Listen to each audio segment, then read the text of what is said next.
So we're not born with a sense of ourself. And we're not really born with a sense of other. It appears as though at birth our sensory apparatus is rather diffuse. There's light and shadows, but there isn't much form. And over time, we learn we're taught how to identify certain forms and how to label them. And it's the labeling of forms, the naming of forms, that then begin to create things. All things are a consequence of labels. We learn to label them, including me, myself, and I.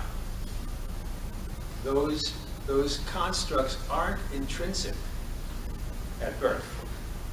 And it appears as though, if we listen to young children or grandchildren, that the young child, when the young child begins to identify with something that we would approximate with self, the child begins to talk about me. The child talks about me before the child talks about I, me. And that makes sense because as small beings, we're more receptive. Things happen to me. The young child doesn't have a sense of autonomy, independence, self-sufficient, and an I that can be an agent, but more of a receptive me.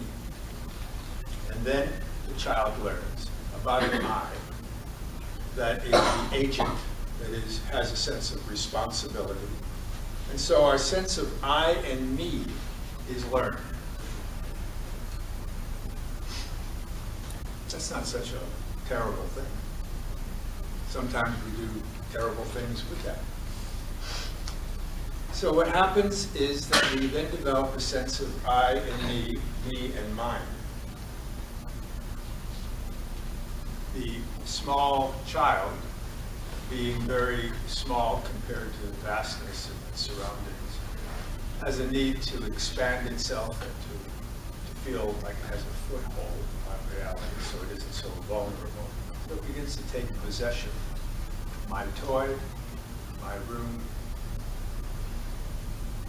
You see small children fighting over my toy and taking possession. But we get far more sophisticated as we grow older.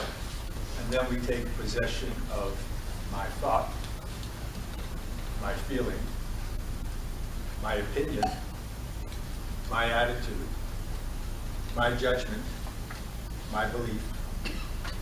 And we identify those as me.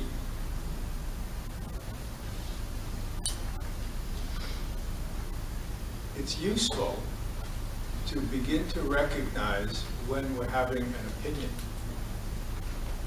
because sometimes we believe that our opinion is the truth, and we tend to believe everything we think.